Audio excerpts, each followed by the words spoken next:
Hello and welcome to the Total Soccer Show. My name is Daryl Grove and I'm joined by a man who will not be going anywhere for international duty this week. His name is Taylor Rockwell. Hello. I mean, this is how you break it to me? It All is. right. I checked the USA roster. Yep. Checked the England roster.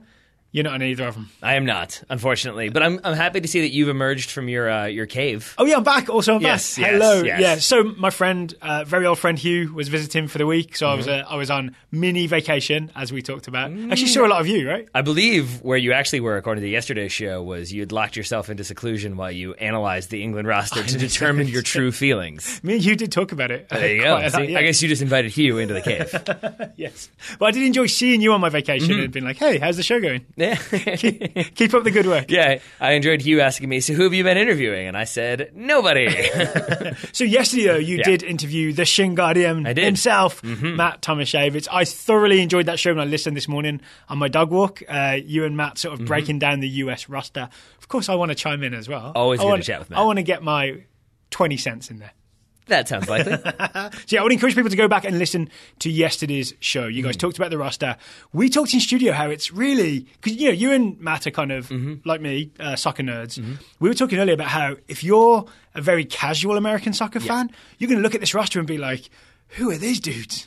Yeah, and you're probably also going to look at it and think like, what? This guy plays in like the Dutch second division? Is this where we are now? And I think it is worth remembering. And also, how is the Eerste Divisie the second division? That's also confusing. I mean, it's the same. It is as equally as confusing as trying to explain to somebody that the Premier League, the Championship, and League One are different divisions because it's a little bit confusing. Yep. But I think it is like this is the thing that is making me the most excited. While it might be like flummoxing some other people out there, it is still like you look at this team and you think there's some really exciting players on here who are going to be exciting now and more likely exciting in the future. And I just enjoy the novelty. Like, I want to see Shaq Moore play for the US. I want to see Anthony Robinson play for the US. And not in that sort of like, oh, we got to get him in there ready for 2022 type mindset. Just in that, I want to get him in there and take a look how they play in a US national team shirt. I'm in it for the short term enjoyment of seeing new players play for the US. I am too, but I also think like there are some people in here like Anthony Robinson, like Timothy Weah, who are dual nationals. Yes. And I'm not necessarily worried about losing them, but I do think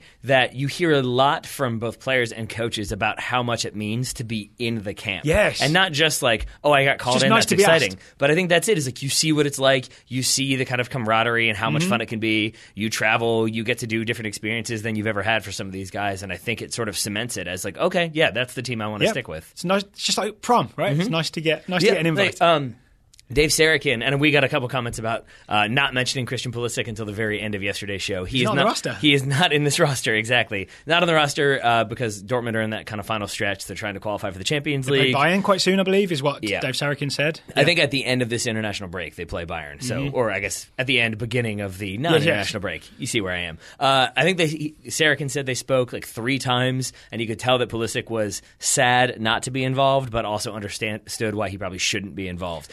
But again, that speaks volumes to me that in a friendly, in a non-World Cup year now for the U.S., Christian Pulisic still wants to be in that national team camp as like now a veteran. So actually that is an interesting contrast with, say, and I hate to keep bringing him up, but like say around Ryan Giggs type situation when he was at Manchester United, he basically just didn't want to play in any friendlies for Wales because he was so focused on Man United. Yep. That's not what Pulisic is doing, right? It's great to hear that he's still like is keen to be involved. I mean, what's like the national symbol for Wales? Do they have like It's got to be a dragon, right? Okay. Well, I don't see like a dragon tattooed on Ryan Giggs' arm. I see a giant bald eagle with an American flag tattooed on Christian Pulisic's bicep and shoulder. So there you go.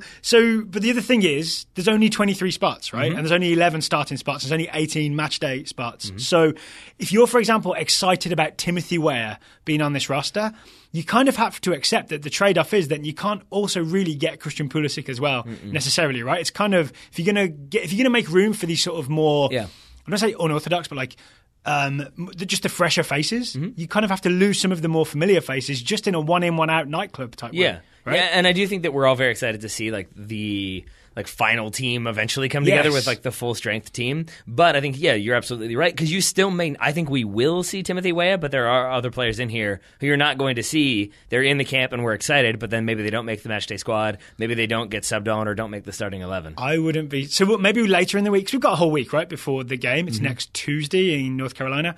I predict we don't see Timothy Weah on the field. I think this is more of a come hang out with the first team squad, let's see how you do kind of thing. That's possible. Right? Mm-hmm. So don't go expecting we'll definitely see a Timothy Weah 90 minutes and a goal or even 10 minutes.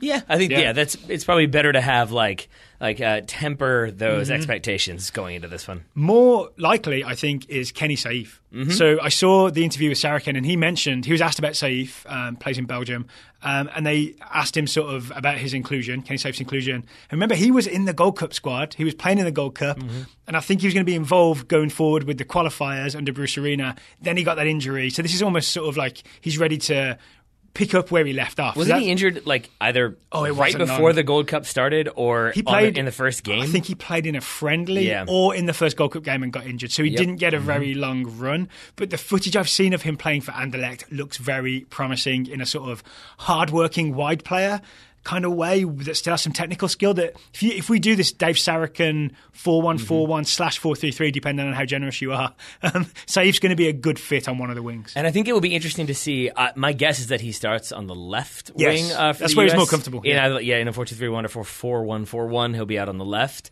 It'll be interesting to see not just how he does in a US shirt if he stays healthy, but sort of the role that he tries to occupy. Yeah. Because I think he's still 24, 25, 26, so he's still very much heading into his prime. And I do wonder if he sees this as, we didn't qualify for the World Cup. Maybe some of the older faces are going to be gone. Maybe there are opportunities for new people to step into leadership roles. And I wonder if he does try to occupy one of those as a more senior in terms of age, if not U.S. national team experience player. We don't know his personality, do we? We don't know if he's one of those sort of walk in, take charge, own the room type guys, or if he's like a shy guy, sort of very quiet around the locker room. We'll get to understand a bit more about him as we go forward. Let's hope so. The one guy you guys didn't talk about very much was Andrea Novakovic, we did not. Which I think is understandable because not many people have seen too much of him in action. I went YouTube hunting this morning. Well, before you talk about what you found, I wanted to say, I think Matt, because spoiler alert, I found goals. We got a few tweets about it. I think Matt wasn't saying he hasn't done anything, he doesn't deserve to be there. We just talked about him very briefly because I think Matt's point was that he doesn't really know how much he trusts the Dutch second division. Fair, yeah. So then it's tough. I think Matt's also just really being honest, right? It's I haven't seen a bunch of him play. Yeah, true. But I much prefer that to him coming on and pretending he's watched every Telstar game this season. Yes, because I don't know many people who have done that, including Telstar fans. But Novakovic probably has, since he's been scoring in goals. Yes. Quite a few goals. And some very nice goals. So, as a few people have tweeted at us, 18 goals, 4 assists. If you go through our Twitter page, I've done kind of a mini scuffed type thing and put out some goal footage from Novakovic. Here's the thing to know. Obviously, centre forward, 6'4", big dude. But I think, as what Phil Shane said, he is more Aiden Dzeko than Andy Carroll. Meaning, it's not just a guy that because he's tall, you aim it at his head. This guy's got a bit more about him. And I think these goals tell that story. Yeah, even they played Go Ahead Eagles this past weekend. Yes. I believe that was a 1-1 draw. He scored in that 1-1 draw. Oh, was that this weekend? That's a recent video I found. That may have been from months ago. I don't know. I think it was this weekend. Okay. But you look at him in that game, you look at other games he's played in. I've been watching the 5-minute highlights. You can find a lot of them on YouTube. And I was struck, even before I saw, I'm not trying to be the hipster here, but even before I saw that Phil Shane quote, I was struck by, he's very big, but he seems like he doesn't use that in a lot of 1v1 aerial duels. It seems like the majority of the time when I see him get the ball, he's found space, he's found gaps. Yes. He seems to constantly be drifting into an area where somehow no one else is around. Yep. And I don't think that's just coincidence. I'm assuming that is very intelligent movement and running from him. So if you watch that goal against Go Ahead Eagles, I genuinely don't know if that was last week or months ago, but he makes what I think I called it on Twitter a hairpin run. You know what I'm talking about? Where you run back in one direction and spin around, go the other way. Then he realizes he's about to run offside, so he kind of holds his run just before he sort of breaks the plane and goes offside. Waits a little bit, times it perfectly, then he's in for the through ball, one-time finish. Very, very nice. Yep. But I saw a lot of that in those clips. I saw a lot of turning in space, but turning in that one fluid motion turn and then dribbling away towards goal. Yeah. He seems very good at receiving the ball at his feet, turning quickly in 1 or 2 touches, and then getting away from any defender who's been able to close that space down. He's also, I enjoyed, he seems to be constantly aware of where he is in relation to the goal and the goalkeeper and his teammates, because I saw plenty of opportunities where he would look to shoot, square up, and then square it across for a teammate to finish. Yep. Sometimes it was like a diagonal ball that the teammate barely got to, but it was still him sort of evaluating the situation and recognizing this isn't as clear of an opportunity as my teammate has, so I'm going to be a good teammate. So definitely Andrija Novakovic is a player to keep an eye on. If we get to see him against Paraguay, I'm kind of excited and thinking hopefully that we do. Yeah, but it also, like, to our earlier point, it does feel sort of weird because that likely means you see him at the expense of, my guess would be Rubio Rubin, who did make the move to Mexico, is getting minutes here and there for Tijuana, started in the CONCACAF Champions League, so there are reasons to want to see him on the field to reward him for that move. But I would think I'd rather see Novakovic, and so it's a strange thing where you are going to have players miss out. Absolutely. Speaking of players missing out, do you want to maybe talk, because I think you and Matt didn't really talk about the omissions. The one that really jumped out at me was Ike Opara, who I thought was really good in January. And I sort of thought, oh, finally, after all these years of injuries, Ike Opara's international career is starting. And then he's not named to this roster in North Carolina. Instead, the centre-backs are Cameron Carter-Vickers, Matt Miazga, who else we got? Eric Palmer-Brown, and I'm missing one. That's pretty much it. No, I mean, you could argue maybe Eric Lehigh plays as a centre-back. That's what Matt was saying. But outside of that, you've got 3 proven centre-backs. Interesting, yeah. So it's kind of a shame that we didn't get to see Ike Opara, or I would say Justin Glad. But is this maybe the same thing if like you're only allowed to call up so many players? I think it's that. I think it's also Dave Sarachan, who did get the contract extension. I believe that was announced today or yesterday. Has also through 2028? New through the end of June. Yep. But has also now I think it was when he was asked like 628. Yeah. Would you be asking, or like, would you be considering taking the senior job? Said like, yes, absolutely, I would take that job. So I do think, even if he's not necessarily campaigning for it, I think he probably has an eye on what do I need to do. Yeah. And I think part of that is show that he's bringing in young players, exciting players, keeping people interested. And I do wonder if maybe Ike Opara and CJ Sapong, for example, are people that he has played already in 2 games in the 2 friendlies he's been in charge. Or CJ Sapong was 2, Ike Opara was 1. Yeah. But maybe he just thinks, this is my opportunity. It's an international break. I can get some other players in there that people haven't seen and kind of keep showing like, ooh, they've got this guy and this guy and that guy. Okay, things are looking better under Dave Sarachan. I think that's it, right? Once you get into the idea of we're going to do a bit of experimenting, and if you're Dave Sarachan and you know people want to see some new faces, then you can't be like, well, CJ Sapong played really well in those 2 games, like worked really hard, did a lot of smart running and movement off the ball. He deserves a call-up. It's going to be more about calling up someone who seems just more exciting, like Novakovic. Yep. Yeah, and I think also he probably sees this as an opportunity to, if you get a good result against Paraguay or you play really well and things look good, maybe people look at that and think, okay, he kind of brought in a lot of exciting players, a lot of young players, gave some other players like second opportunities, and they got a win. Maybe this does look good. Whereas, if do you think he could build a case for give me the job full time in July? I find it impossible to remove my bias from that question. So my answer to that is no. Right. And I think that's because I want the U.S. to move in a very different direction. And I'm not saying that means abroad. I'm just saying I don't want it to be, in my mind, more of the same. Of the ex-coach's former assistant is now the coach again, now the interim manager.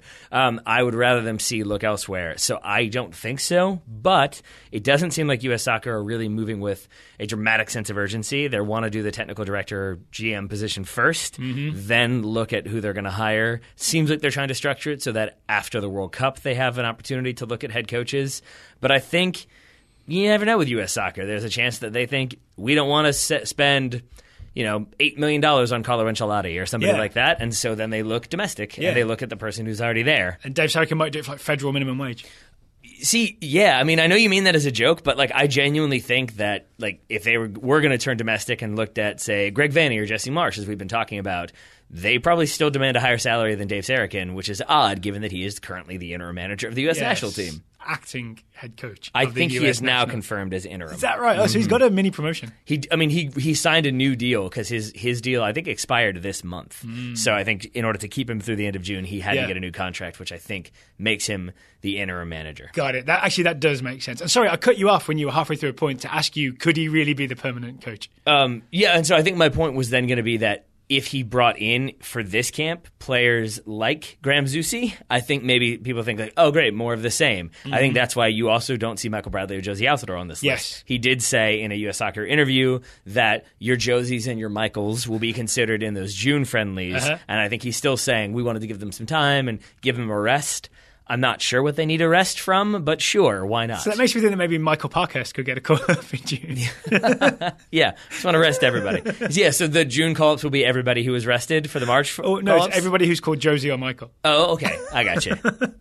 I'm not sure how many Josies there are out there. There's only one that I know of. Yeah. But that will be interesting in June. Or Josmeers, yeah. Be interesting in June to see what the cutoff is in terms of... I've always assumed that Altidore and Bradley would be back in at some point because they're still relatively young and they're sort of in the top tier of players, whereas someone like Graham Zusi is not in the top tier of players the way that Altidore and Bradley are, right? Yeah. So I think there will be sort of a cutoff of veterans who are no longer involved, and I think people like Graham Zusi will be sort of missing that cutoff. Well, Graham Zusi cut all his hair off, it seems, so maybe he's trying to preempting it. Change it up, make it look a little bit different, show he's a new player. Yeah. But yeah, I think that will be it. And I think the other thing I think Dave Sarachan is trying to do is show that anybody can be called in. If you get a couple games in Spain, we're going to come look at you. If you get a couple games in France, we're going to come look at you. Ware. And I think he's trying to show, or if you're not getting games, but we want to see what you're doing, Bill Hamid. Like, I think he's trying to demonstrate that everybody is a viable candidate. So everybody should kind of keep their head on a swivel and keep playing as hard as they can. Check your email. There we go. Novakovic said, right? Yeah. Final guy I want to talk about is Anthony Robinson, because I've been kind of pumped about him for a little while. I want to see him dribbling from left back, sort of going at people, doing what he does for Bolton. And I also expect to see him get beat, because he's just not as good a defender as a sort of more standard left back might be. He is going to be that left back that is sort of caught out of position and balls get slipped in behind him. I think it might be worth the trade-off of just letting him go forward and do some exciting things. It is kind of like the age-old conundrum of, do you bring in the young player for the first cap, risking a bad game? Because as we know, if you get a bad game, it can kind of stand out in people's minds, especially if you're a dual national, international. I'll leave it at that. But I do wonder, so do you give him a break? Do you start somebody else, give him the second half when things are a little bit calmer? Or do you try to see what he's made of right away? And I think I would prefer to see what he's made of right away. But it's probably going to be Jorge Villafana due to experience. I think so. But again, if Dave Sarachan wants to continue to roll the dice and try different things, that would be Anthony Robinson. So just for the record, Villafana has experience of backing away from Trinidadian players and letting them cross. And also not playing. In a way that hurts. I believe he's back to not regularly playing for Santos Laguna. Or I might be wrong there, but I don't seem to recall hearing a lot about him playing regularly. So, again, all the more reason why I would rather see Mr. Robinson in there. Before we move on, I do want to say, because we talked about players that were left out, did you mention Justin Glad? Did we get to him? I mentioned that it's a shame. Basically, I mentioned that I think he may be on form for Real Salt Lake, possibly deserves a call-up, but there's just, you got to make space for these other names, and so he doesn't get it. Because I would put in that category probably Alejandro Bedoya, Juan Agudelo as well. Those are two other ones who have been involved in there, not involved in this roster. Yeah, oh, that's rough for Agudelo, I believe, because he's done pretty well every time I've seen him for the US. Yeah, I mean, I still think he hasn't done well enough to establish himself as that. Obviously, he needs to start because he's going to get goals. Frankly, I think the same thing of CJ Sapong, that we were impressed by what he did for the U.S. national team, but not impressed enough for him to be yep, he's in there next time. He has definitely secured that spot. That said, I would have said the same thing of Will Trapp, and Will Trapp is in there, is seen by Dave Sarachan as a leader, and we think will probably start against Paraguay. So too. He'll definitely get to spray some passes around. Yep. Danny Williams, who would have been a competitor for that holding midfield role, as I understand it, is out for the season. Yep. Yeah, so we won't be seeing Danny Williams for a little while. And then Aaron Johansson would have been the 23rd member of the squad, was withdrawn due to injury. That's why Kikuta Mane is This there. was news to me. So Aaron Johansson was going to be called up. Do you know what sort of injury it was? Please don't say his hip. I don't think it was his hip, but I can't remember what it was. But I think it was one of those, not so serious, but serious enough that you probably don't want him flying across the planet, playing a game, and then flying back across the planet. Yep. Because there is no class on a plane that will not hurt your hip. Yeah, I mean, that's the thing, right? It's not great. International flight is not great for healing injuries. It's changing pressures. That can cause a lot of problems. But it is just discomfort. Should have invented a John O'Brien class at some point on an airplane. Just wrap and bubble wrap? yeah, bubble wrap class. Yeah, that's fine. I got no problem with that, man. And I know people are like I'm used to flying coach. I'm sure Anne Johansson flies slightly better than that. Yep. It takes premium a toll. economy. It still takes a toll, and it's still probably not worth risking, even if it's a minor injury for a player who is just now getting back into somewhat form in the Bundesliga. That seems fair to me. Quick shout to Kakuta Mane as well. Added to the roster as a late addition. Yep. I don't think he's played much for Pachuca. I don't believe he has. has. I'm not sure what he has to offer the US on the field if he's a little bit out of performance shape. Proximity to North Carolina? I sort of wonder if this is just a checking in, see how you do, and give you a little boost type call-up. That could be. Yeah. There are probably a couple of those on this team. Yeah, so that would make sense. But I also do think, like I was joking, but I do think that's part of it, is that you're not going to call in, I'm trying to think of another player, like Luca De La Torre. You might not want to call him in for the same reasons with like the transcontinental flight, not transcontinental, but flying across transatlantic. There we go. That might be a bit more taxing. That said, I don't really know the flight times between Tijuana and North Carolina. It's across the US, basically. It's the same as... It might be the same. So maybe you could have done It's the same that. as like San Diego to North Carolina. I think it's like 5 hours. Yep. It's probably a 6-hour flight from England to DC. Okay, so maybe it's not that big of a difference. Luca De La Torre on that plane. Get him in there. Okay. One other thing I want to talk about before we move on is this news... Oh, I said Tijuana. I'm sorry, not Pachuca. My mistake. I don't know where Pachuca is.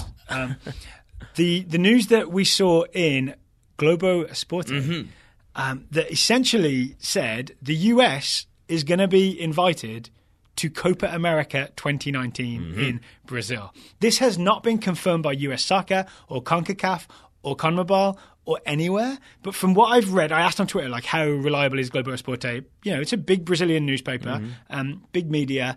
They are convinced that Copa America will be 16 teams in 2019, more than the usual 12, and there will be 3 invitees from CONCACAF, US, Mexico, plus one other, and 3 invitees from Asia.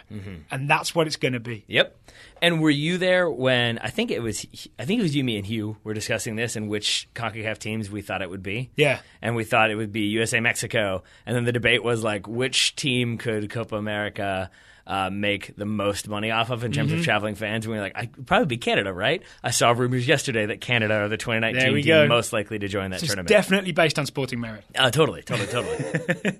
So first of all, this would be an expansion of the Copa America, right? Normally there are 10 CONMEBOL teams plus 2 invitees, usually Mexico and one other. So this would be an interesting tournament for the US to be in.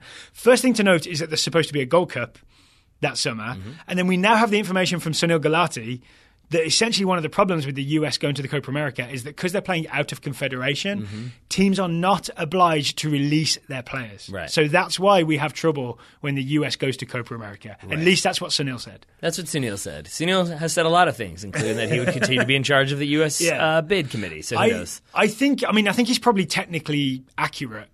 So, but there's also stuff that you could do behind the scenes to make sure, make some deals with clubs, like let them know early, lay the groundwork to make sure you can get a really good team called up to go and compete in Brazil for Copa America. Maybe I'm just in a mood right now, but I think back on a lot of the answers. Because I left you for a bit. Yeah, I think so. I got sad, then I got angry. I think back on a lot of the answers we heard from Sunil Gulati in that one-on-one with Alexi Lalas, and it felt like a lot of, well, if you accept this, then it's not possible. But there was just a lot of like glossing over of things. Like we can't do promotion relegation tomorrow, so why would we talk about it? Yeah, or just like I don't know. I can't find a specific example, but it felt like, oh yeah, they won't do that, so no, that's not possible. And to your point, yeah, excludes the idea that like, but you could talk to them and be like, but wouldn't you like your player to play in the Copa America? And like, so I just think it's definitely reasonably possible to send a strong team to Copa America, especially if we are moving towards getting away from the Confederations Cup. And I'm still not even sure how valuable that Confederations Cup is, because the idea used to be, it gets you ready for the World Cup, it gets you familiar with the country, but it also gives you another tournament to compete in against top talent. Pretty sure that's what the Copa America is. So I think it all balances out in the end. So we'll wait for official announcements, but it does seem like we could start thinking that maybe next summer the US gets not 1, but 2 tournaments to play in. And my dream of the US having competitive games between now and 2022 actually starts to come to fruition. And I also think the goal would be that like if you have this team right now, the idea would be that you have 46 players that could fill out a roster potentially. And so if you can promise Dortmund, look, we're going to call Christian Pulisic into the Copa America. We're not going to call him into the Gold Cup. And if you can kind of give them that guarantee of he's playing in one tournament, not both, it's the Neymar thing with the Olympics and the Copa America Centenario. Yep. I think teams are okay with it. And if you can continue to build the depth, then whereas we're talking right now that like, oh yeah, you might not see Timothy Weah, you might not see Anthony Robinson, you will if you have two teams playing in two different tournaments. You could have Novakovic be the top scorer at the 2019 Gold Cup. And that Josie top scorer at Copa America. And the other thing is that would make me more excited for the Gold Cup. Yes. Because it's not that exciting of a tournament. And I say that knowing that the United States does not always win it. They don't always perform well. You say that like a man who doesn't want press credentials. I say that as a man who's had press credentials and knows that we sort of cover it as like, yeah, okay, the group stage. Yeah, okay, the quarterfinal. Yeah, okay, okay, now we're in the semifinals. Now and I like the idea of it being a little bit more of a proving ground of like, let's get some young players in there and see how they do in a senior international tournament. Okay, and also cap tie everyone. This story from Globo Esporte by Martin Fernandez, for the record, is the journalist. I Google translated it just to read the whole thing. Found a little nugget at the bottom. You ready for a nugget? I read the nugget, but I'm excited to hear it again. I'm going to read the full paragraph if you'll indulge me. The 2019 edition of the Copa America will probably be the last in this lineup. From 2020, CONMEBOL and CONCACAF will organise a joint tournament which will be played every 4 years along with the Euros. The first of these tournaments is to be played in the United States by 20 teams, the 10 that are part of CONMEBOL and 10 of CONCACAF. So you're essentially talking about a permanent Copa America Centenario-style tournament, replacing the Copa America entirely. Yep. So the US would finally have 2 years between tournaments that we can schedule out for the next however long the Earth lasts. Would you like to hear my honest-to-God reaction to reading that paragraph? I like that you think the US national team will last as long as the Earth. It will, and it will surpass it. US national team and Keith Richards. My honest-to-God reaction to that was, so just every 4 years, you and I are going to have a very busy couple of months. Every 2 years. Yeah. Wait, what? No. Oh, no. Oh, you mean because Euros Copa America? Yeah, sorry. I was like, what? No. Yeah, okay, yeah. So basically because last summer... I'm right, because we're going to have the 48-team World Cups on the in the other years. So there's going to be a lot of games every 2 years. At least that's just one tournament. Yeah, that's true. My point is that before when we had, 2 summers ago in 2016 when we had the... Copa and the Euros. Yeah, when it was like, oh, those games are over. And the next games begin. We're never going to leave the studio, ever. Have you had dinner? Not for 3 days. Do you remember going to the grocery store and being furious that they weren't serving breakfast at 5:30 in the morning? That was our life that summer. Get ready for more of that, buddy. So this is another thing that is not confirmed, but Martin Fernandez has written it in Globo Esporte. It seems like it could be... It's definitely being talked about somewhere, right? Yeah. And it's just not... there hasn't been a handshake or a sign yet. But 10 from CONMEBOL, 10 from CONCACAF, a 20-team tournament every 4 years. And I think it makes sense. And I think it makes especially sense because then if you do have the issue that we talked about with Sunil Gulati of you can't have... two players going to the Copa America because it's not an official tournament, whatever. Yeah. If you change that, then suddenly you can send all of your top players to that tournament, but it allows you to still have the Gold Cup, but it allows you to have the Gold Cup for either the US B team, or if you get rid of if you make the rule that you can't compete in both, then you send your top tier talent to, or top teams from CONCACAF to that Copa America, and that leaves smaller nations competing in the Gold Cup, so you get more teams playing in more tournaments. You're missing a trick here. It would be even numbered years. The Gold Cup is odd numbered years. That's right. Essentially, we'll be busy every summer. I didn't forget that. I genuinely just assumed that the Gold Cup would stop existing. That is 100% where my brain went. That also could happen. You never know. I don't know why it went there. I'm not saying that was in the report either. It just made sense to me that, if you're competing in Copa America every 2 years and the World Cup, theoretically, every 2 years or every 4 years, it makes sense. Why not? So I'm going to say this underlines a lot of what's going on with US soccer and FIFA and CONCACAF and CONMEBOL at the moment. Yep. A lot of stuff is on hold until after the 2018 World Cup. Yep. That's how I see things. There's a lot up in the air, a lot of rumours about future formats and managerial structures and all that sort of stuff. And we're going to be sort of left with a lot of rumours and whispers for a little while. I think so. I am probably almost certainly giving him way too much credit. But remember when we were like, oh, Gianni Infantino is more of the same. He's not going to change anything. Things have changed a little bit. Things are happening. All right, before we talk England, because that's our World Cup team, we're going to be talking England later today. I'm very excited that we finally get to talk about England. Look at the smile on my face. I know, it's big. We have a new Sponsor on today's show. You know we get excited when there's a new sponsor. Today's show is sponsored by Hims, a new wellness brand for men. Hims is a one-stop shop for hair loss, skincare, sexual wellness for men. Mm-hmm. And I think peek behind the curtain, we were both a little bit cautious of like basically when Hims first reached out to us, we did a little bit of research because we wanted to avoid anything that seemed like, are you dying of cancer? Well, we'll cure it with oil that rubs on. But we did research. We talked to some people from Hims. It is all very reputable, and it is all very above board, and it all seems very helpful. We have a no snake oil policy, a no weird gas station pills policy. Yep, no snake juice either. So all the stuff on Hims is sort of more famous brand name men's health products that the patent has expired, and now they're available for a much lower price than you used to have to pay. Mm-hmm. And it's still like medical grade solutions, but you don't have the awkwardness of having to go to the doctor. That's the other part of this, yeah. So part of the push for Hims is that they know that it can be difficult for men to go to a doctor and say, hey, I've got male pattern baldness. Is there anything you can do about it? Most men are just scared to go into the doctor, right? Or other issues like we're not talking about because they make us uncomfortable. Problems, right? So some men might want to get the little blue pill, but you don't want to go to your doctor and talk about it.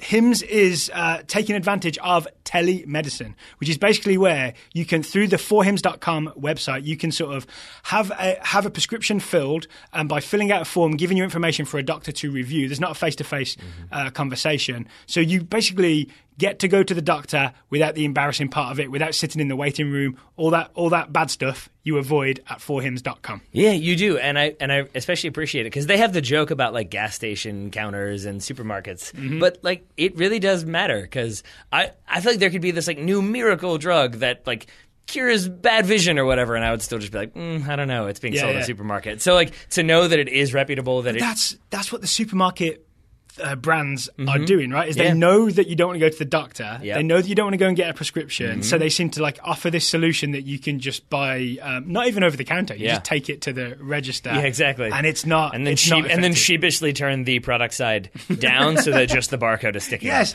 don't do that. Yeah. Go to forhims.com instead. Immediately break eye contact with the person running the register. Yeah.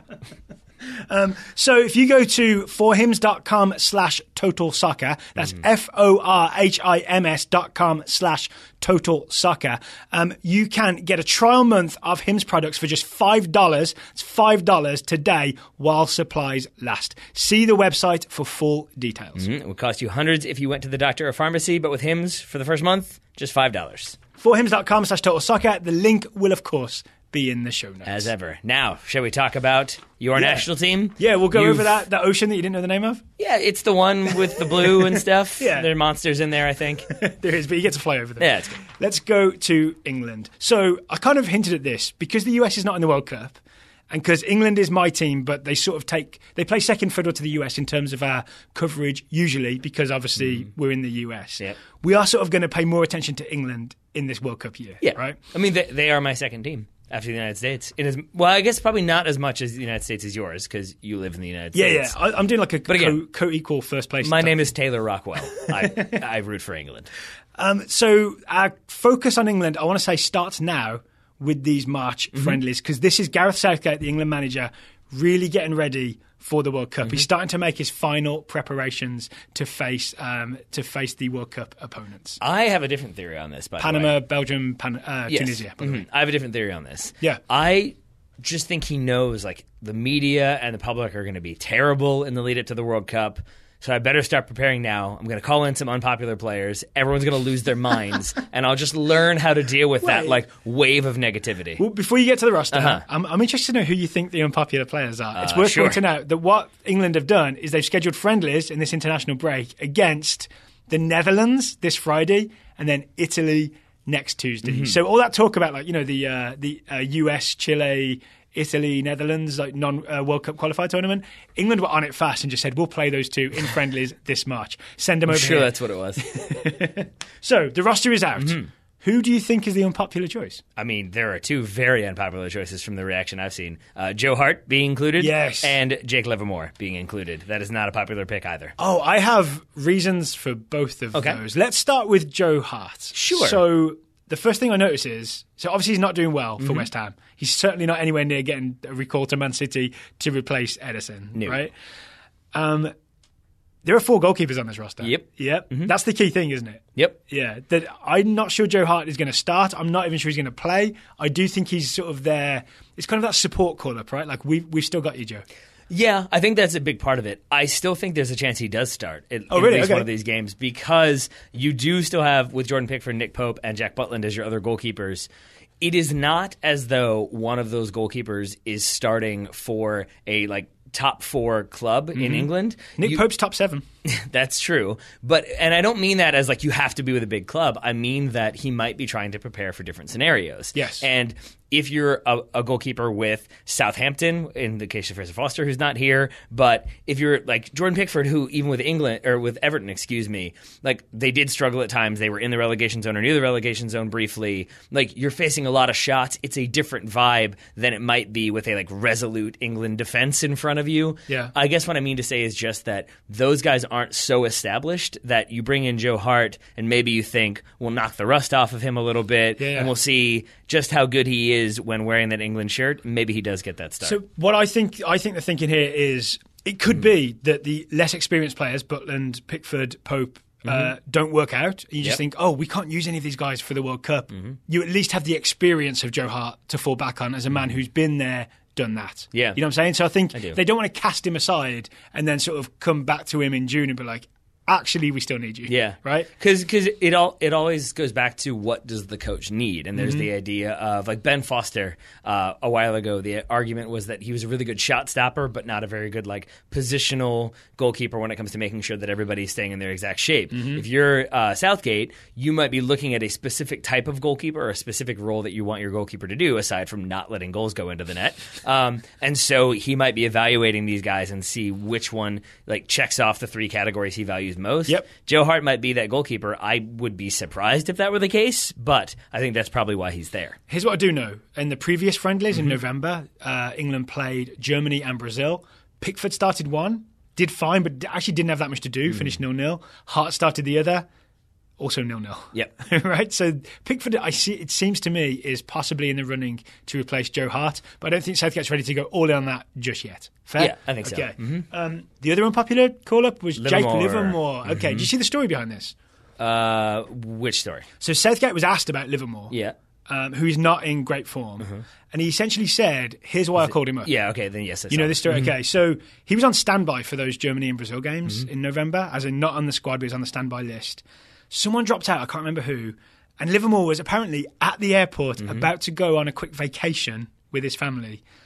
He left his family and went at the airport and went and joined up with England. And Southgate's essentially saying, that's the type of commitment I want from my guys. That's why I've called him up and I'm going to make him part of this squad. And I feel slightly conflicted about that. First of all, I feel bad for his family. Yeah. The ability to answer a phone call and leave your family does not necessarily justify. It's not normally a good thing, right? But I also understand the idea of the commitment that Livermore showed and that Southgate is willing to repay that. And I think it fits into a larger story about Southgate setting out the parameters of what he wants this team to be. And we can talk more about that in terms of maybe certain defenders and the way they bring the ball out of the back.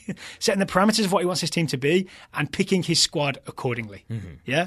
Yeah, and I think we always go to the fact that, again, as you said, there's 26 players called in, there's 4 goalkeepers called in. Yeah. There's a decent chance that with those final few selections, he was thinking, I want people who are going to be in there, who it's really going to matter to, who are going to work as hard as they can to prove that they belong and push everybody else to the next level. That might be why you have Jake Livermore there. Not to start, not to get meaningful minutes, but to be there as a player who's like, hey, look, you can't rest on your laurels. This guy is working as hard as he can. Again, it's still in that same realm as Joe Hart where I get that idea, but it is still slightly strange, especially given that there were many, many players not included in this squad. But you got to think there is a history with the England team of certain players having a sort of, Billy Big Time type attitude of I'm the main guy, I deserve all the accolades type thing. And so instead, calling in guys like Livermore and calling in Joe Hart in a supportive kind of way is a different, not attitude, a different atmosphere to the England camp than what may have happened in the past. Yeah. Is that fair? Yeah, I do feel bad for managers, specifically Gareth Southgate in this situation, because There are times when you, like, I feel like he would want to say, like, you know why I called that guy in. You know why I didn't call this guy in. Because there are arguments like, oh, he's not in form, or Danny Welbeck hasn't been getting very many minutes, and he could say, like, oh, well, we want to see what he can do. We want to see how he fits into the team. But then that was the justification he used for not calling in Ross Barkley and Danny Drinkwater, was saying, oh, they're not playing regularly. So it is that weird... Like, you get what he's trying to do, but you also get how that then opens him up for criticism. Yeah, because your words can always be used against you, right? Yeah. Oh, he's not in form. He's not getting many minutes, but neither is he. Well, yeah, but we know, what we're doing here. You know why he's here, and he's here because Harry Kane isn't. But he made his family sad, so we wanted him. Yeah, exactly. Well, in that one I was talking about Danny Welbeck, but yes, Jake Livermore would be the other one. The guy I alluded to earlier was Chris Smalling. So Chris Smalling was left out of the November friendlies. He's been left out of this squad. And Southgate was asked at the time in November, why no Chris Smalling? Starts for Man United. Why isn't he good enough for England? And Southgate literally said, I like my defender. The way we want to play is we're going to have defenders who bring the ball out of the back and pass out of the back. Smalling, for all his defensive skills, is just not that good at doing that. So he doesn't fit with what we're trying to do. And it comes March, still no Chris Smalling. Still no Chris Smalling, not the only notable absence when it comes to center backs, because you've got no Gary Cahill, no Michael Keane either. So it seems like maybe Southgate is, again, trying to maybe light a fire under those guys' butts, but also rewarding other center backs who he thinks are more capable of bringing the ball out of the back. And if you look who's there, Joe Gomez, really good with the ball at his feet. Alfie Mawson, I've seen highlight videos of just Alfie Mawson passes out of the back. Harry Maguire, I haven't seen that much, but as I understand it, can play a bit. John Stones, we know, can bring the ball out of the back. And James Tarkowski is part of that sort of famously tough-to-beat Burnley defence. Yep. So, I mean, it makes sense. I would say that you and Rory Smith have made me, like, just a little asterisk next to some of those Burnley names. Rory Smith of the New York Times? Yes. I like the way you just said us together as if we're both equally accomplished journalists. I think you both are. No, but just his idea, I think basically I combine you guys because I can't remember whose idea was which. But it was this idea that Burnley have this very rigid, resolute defensive system. They play ultra defensive. They make it really difficult to break them down. They don't let you take like high percentage shots. You always end up shooting from difficult angles from outside the box. That's the basics of what they've put together. Yes, they make sure every shot that the opposition takes is a low percentage shot. But then I believe what you extrapolated from that was that might explain why when Burnley players leave Burnley, like Michael Keane, that maybe they are not quite as defensively solid because when you're not within a rigid system, you kind of have those vulnerabilities poked at. So I just it's the same thing with Nick Pope. It's the same thing with Tarkowski. No, excuse me. Tarkowski. Yeah. That like it just makes me pause for a moment to be like, do we need like Sean Dyson here to be like, no, that's not what we want to do. That's not what we want to do. So, I mean, maybe they're being called up to find out. Maybe that's part of the thing, is call them up and we'll see. Can Nick Pope still save shots when he doesn't have the entire Burnley defence in front of him blocking off all the angles? Or can he only save shots that go straight down the middle at him? And maybe for Tarkowski, it's the same thing, right? Or Tarkowski? I'm going to say Tarkowski. Sure. To see if he can perform outside of that Burnley system. May as well find out now rather than against Belgium. Yep, I think that makes sense. But there are still other question marks out there because I think it's interesting that you theoretically have 3 left backs on this team. I mean, you do have 2 friendlies, so you can get minutes for all 3 of them. 3 being Danny Rose, Ryan Bertrand, and are you looking at Ashley Young? I am looking at Ashley Young. I mean, that's where he's playing for Man United. I think if you want an attacking wing back, that's what he's been doing roughly. He's been an attacking left back. So maybe you look at him there. Maybe you look at him as a right back, although you've got Kyle Walker and Kieran Trippier in there too. So you've got lots of options there. I'm excited to see who goes where and how they do. You hit on something that maybe TSS listeners may not be aware of because they're not obviously following England as close as, say, I have been. Again, those Germany-Brazil friendlies in November, England played 3 at the back. They played essentially a 3-5-2 with wing-backs. It looks like that is the Gareth Southgate plan. If he does that for both games, Netherlands and Italy, then I think we can assume that Southgate has decided this is our World Cup shape, right? This is what we're doing. The only wrinkle there might be that he can do that with, say, Harry Kane there, that he has like a very specific plan for how he wants his 3-5-2 obviously not there right now. And with that, I don't think that means like suddenly you abandon a 3-5-2, but maybe you see that 3-4-2-1 that's become a little bit more common because you put Jamie Vardy up top and then you have 2 more attackers who kind of are in a more familiar position than, say, making Raheem Sterling a second forward. That's true. So you want to talk about the midfield? Sure. So should we assume 3 central midfielders or 2? I'm going to say 2. I'm going to go with like that 3-4-2-1. Idea. Okay, so I can almost guarantee... It doesn't really change much, but that's what I'm going to say. I can almost guarantee that Jordan Henderson and Eric Dyer are the sort of top two sort of in terms of the pecking order? I had Jake Livermore starting. Did you really? No, I do not. I mean, he's trusted to come in there. I absolutely do not. Okay. I had that exact thing. I had Jordan Henderson and Eric Dyer. Lewis Cook, has gotten a lot of praise. That seems to be the one that everybody was the most pleased with that call-up. That's the impressive youngster call-up that sort of everybody has around March, right? Less enthusiasm about Jack Wilshere, but I think I understand why that. I think he's been really good whenever I've seen him for Arsenal. Is that fair? Yeah, I think the issue has just been like how frequently you've seen him for Arsenal in the last 2 seasons. Yeah, well, yeah, but more so over the last couple of months, and that's when we're picking the squad, right? So I think that's okay. I'm on board with the Jack Wilshere caller. But speaking of players who haven't been playing for Arsenal, Oxlade-Chamberlain. That's my question. Does he? It's a half decent joke. Thank you. Oh, half decent. Thanks, buddy. Thank you for that. Roaring applause.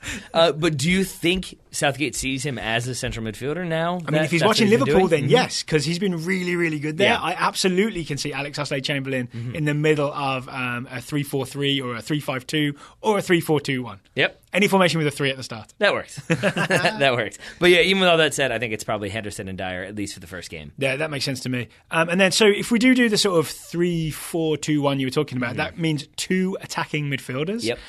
I've got my eyes on Raheem Sterling and Dele Alli, and I think that's a really good pair. Yeah, I mean, I think that one makes a lot of sense. You could see Jesse Lingard in there. You could maybe see Adam Lallana in there. Yep. But I think those two make the most sense. Now, the question I have for you then is if it were more of a 3-5-2, I'm assuming it's probably still with those 2 players. I'm just wondering who you put where. So it's probably... if it's an actual 3-5-2, then it's got to be sort of... I would have imagined it would be Vardy and Welbeck or Vardy and Rashford, but it could be you could get a bit 3-6-1-y with it and have. And I'm looking at the way that the England national team webpage has this listed. They have Raheem Sterling listed as a forward, so they could even get a sort of 3-6-1 type situation, right, where Vardy is the point man and Sterling is floating underneath him. See, but I would say that them having him as a forward answers that question. Yeah. Then your 3-5-2 becomes Dele Alli dropping into the midfield and probably in front of the Henderson-Dyer combination. Then you've got Raheem Sterling up top with Jamie Vardy as your sort of secondary striker, theoretically. At that point, you might as well call it a 3-4-2-1, aren't you? Yeah. Yeah. All right. That's what I'm saying. So I feel like it doesn't change much. But yes, I'm with you, though, that is definitely why Danny Welbeck is included in there as a sort of semi-replacement for Harry Kane. That makes sense to me. Okay, so... I'm excited for this game, genuinely, because it's England playing this style that Southgate has sort of said, this is what we're doing, 3 at the back, bringing the ball out. There's no big stars. We venerate people like Jake Livermore rather than, say, anyone who's just got a lot of medals or a lot of money. I'm starting to do the England fan getting excited for the World Cup thing, but it's based on a team having a system more than any individual players. And I think for England fans out there who are listening to us, I would say more than ever, my biggest piece of advice for these 2 games is do not care at all about the result. Yes. I don't think that matters at all. Yeah. I think they could lose both games 2-0, and if they're doing smart things and if they're looking like they're building towards something, then that's good. They could win both games 2-0, and I would argue that might be just as bad, because then you get this like, oh my God, they beat these 2 teams. They're definitely going to win. You still might have the negativity of like, well, they didn't even qualify for the World Cup. This doesn't matter. Looking at the results doesn't really help you understand what's happening. Look at the way the combinations are building, who did what and when. Are they able to break down a static defense? Are they able to find those shooting options that they weren't able to find in years past? That is the stuff that I think is going to matter much more heading into the World Cup. I kind of wish we could just play friendlies against Iceland endlessly until we figure out how to play against a team like Iceland. I don't think it's bad, but I think based on the Michael Cox argument, you would have to play Greenland, I think. Just teams playing against geographically similar teams. Yes. That's a great joke. Did you see what happened for Panama? Yes. Costa Rica? Every other team has scheduled a friendly against Costa Rica. So Belgium, Tunisia, and England are all playing Costa Rica. Despite the fact that their 2 styles of play are not the same at all? Yeah, why not? Sure. Great stuff. They really should just schedule like against Rivaldo, I feel like, just to like learn the Barcelona player? Well, the player who dives and kind of will CONCACAF you a little bit just to get ready for Blas Perez. I think that's the thing you got to get used to. There is no getting ready for Blas Perez. No, there's not. But it was Rivaldo who gets the ball like passed to him aggressively by a Turkish player, and then he feigns as though he's been hit in the face. Yep. Yeah, okay. That is. There we go. All right, so the England game is 3-4. Just saying, if Blas Perez did that, If I just said a player did that and it was Blas Perez, you'd be like, yeah, that sounds right. Well, England have got Dele Alli to just do it in practice, right? Yeah, he just studs people. They've got their own. They've got their own diver. So England are away to the Netherlands. It's this Friday, 3:45 Eastern. We will have a review of that game at some point with a real, maybe Friday afternoon, depends what we've got going on, but with a real focus on sort of what England are doing and what we expect at the World Cup, right? Then following Tuesday, 3 p.m. Eastern, England versus Italy. Similar. We will watch that game and break it down for you. The US plays that same night, of course. Indeed. So we'll be doing more on the US v Paraguay game, maybe closer to the date, because it's a whole week away. Maybe towards the end of the week. Yep. Fair? Okay. Because why have 2 friendlies? That is frustrating, right? With all these players in this roster, US roster, I'd prefer to see more games so we can see more minutes and more players. Correct. Hooray, scheduling. Yeah. But instead of that, I'm going to say hooray, scouting. Yes. Oh, lots of exciting young Americans in action this week and other exciting young players. Yeah. It's almost like we haven't done scouting for a few days because you've been gone and then I did Matt Tomashevitz's interview yesterday, so we've got a lot to get to. Okay. I see the first name on the list, though, and I'm excited to read about it. Yep. Who's going first? I'll go first. James Jones, scouting Andrew Carlton, 17-year-old American attacker for Atlanta United. You should have said American assister. We have an assist, says James Jones. See, I don't read ahead and thus spoil the joke. Carlton got an extended run out as the withdrawn forward in a 3-5-2 for the last 15 minutes or so of Atlanta United's win over Vancouver, and he made the most of it. In the 88th minute, he found some space just inside the right edge of the area and sent a perfect cross to the back post that Joseph Martinez finished for his hat trick. I've seen this goal. So I didn't watch a lot of soccer this weekend because I was, kind of busy with my vacation, but I did find time to watch a GIF of this clip. It is so. I know you don't play golf. You've played golf in the past? I have played a round of golf, yeah. Unsuccessfully. This assist is the part of golf that I could never figure out. It's the short game. When you're like just outside the green and you got to get the ball onto the green, how much weight you put behind that. I inevitably just put it over the green and onto the other side. I'm like, great, I'm in the exact same position just on the other side. That's what this cross was. It was from inside the penalty area. It's a really difficult one to hit because it's really easy to overhit or underhit or hit right to the goalkeeper. It's a very good assist from Andrew Carlton. So does that mean he used a wedge? See, I don't know. He may have used a putter just aggressively. I don't know how these things work, Daryl. If it left the ground and he did not use a putter, even I know that. He used a chipping wedge. A chipping wedge. That doesn't sound right. I'm sure we'll get tweets. A sandwich? Jake Lamar is scouting Austin Trusty, the 19-year-old American centre-back for the Philadelphia Union. Jake says Austin Trusty started in the Union's 0-0 draw with Columbus. He was tasked with man-marking Federico Higuain, but also helped bail out his fellow defenders on several occasions. Kept constant communication with experienced left-back Fabinho, who was relaying messages to Jim Curtin. From Jim Curtin. So it sounds like they had a phone tree. Yeah. It was a little telephone system where at the end it was like Purple Monkey dishwasher. Like, what? Jake met Austin after the match, met his scout, and says he was both level-headed and genuine. I am fascinated to hear if Jake told Austin that he was scouting him, and if so, if that was like understood at all. Bill Park scouting. Austin would be like, you with Man United? Yeah, exactly. The total size. Is that Dutch? Bill Park scouting Chris Durkin, 18-year-old American midfielder for DC United. Durkin made his third consecutive appearance for DC United, entering in the 70th minute with United down 1-2 to Houston. Durkin impressed with his distribution, including a pinpoint 50-yard bomb dropped into the path of Assad, who probably should have finished it. The game ended 2-2, and by all accounts, Durkin was a difference maker. Well, I've just added last 20 minutes of the DC game to things to watch today in MLS Live. Zachary Lindquist is scouting Jackson Ewell, the 20-year-old American midfielder for the San Jose Earthquakes. Zachary says Jackson Ewell made his season debut as a late sub in San Jose's 3-2 loss to Sporting KC. As soon as he came on, he directed play by helping his defenders find passing options, and he created space for Wando's goal. All right. Well done to Zachary. Well done to Jackson. I don't want to read the next report. Do you want me to do it? No, it makes me sad. Tristan Gilliland, Kunkel, scouting Derek Jones, the 21-year-old American midfielder for the Philadelphia Union. What could possibly go wrong? Derek started for Bethlehem Steel in their 4-1 win over the Richmond Kickers in the USL. Oh, is that it? Yeah, in the 40th minute, he played really well. It's just, as a Kickers fan, when you lose the season opener 4-1, Not great. Not a great start. No. He received the ball near midfield, dribbled past a defender, split 2 others, and took a 4th out wide before sneaking the ball past the keeper to put the steal up 2-0. All right, Derek Jones. Hashtag decent. He followed that up in the 65th minute by breaking free of the kicker's back line to take the goalkeeper on 1-1. They tangled, and basically the ball popped free, was scored by his teammate Brandon Allen. So he doesn't get the assist, but Tristan feels like he should get the assist nonetheless. All right, that sounds fair. Derek Jones. Zachary Butcher is scouting Timothy Weah, the 18-year-old American forward for PSG. Zachary says Weah to be cap-tied by the US against Paraguay, ? And the answer is no. No, unless it's in a Copa America or a Gold Cup. That's pretty much it. It's got to be a FIFA A game. It can't be a sort of a friendly match. No, but it then necessitates the one-time switch, but that was already necessitated by him playing at the U20 World Cup or U17 World Cup. Either way, it's locked in. But it is, let's call it... It's locked in that he needs the switch, excuse me. Yeah, so that's already happening regardless, right? But let's call it a casual cap tie. It's more like an emotional tie, right? Once you're called up by the senior national team, you're much less likely to be tempted elsewhere. Let's hope so. Because like if France call him, then he could say, I'm already with these guys. Yep. Playing in Paraguay. And I also think that France aren't going to call him right now. If France were going to call him, it would be like after a season in which he's made a few more appearances, a la Kylian Mbappe. Again, their teenage attacker is Kylian Mbappe, so they're not coming after Timothy Weah just yet. Not so much. Patrick Keeler scouting Anthony Robinson, the 20-year-old American, in all capital letters, left back on loan at Bolton from Everton. I love this one because it's why we do the Scouting Network. This is just a direct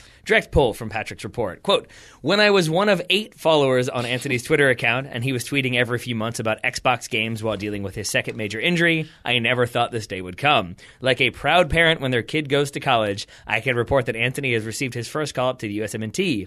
He's on the 26-man roster for the game against Paraguay, and Bolton fans are happy for him, but sad that he will probably be too expensive for them to sign with an international cap now on his record. Oh, I didn't think about that. I mean, isn't everybody too expensive for Bolton to sign? Yes, that is correct. correct. They're in all kinds of financial trouble, right?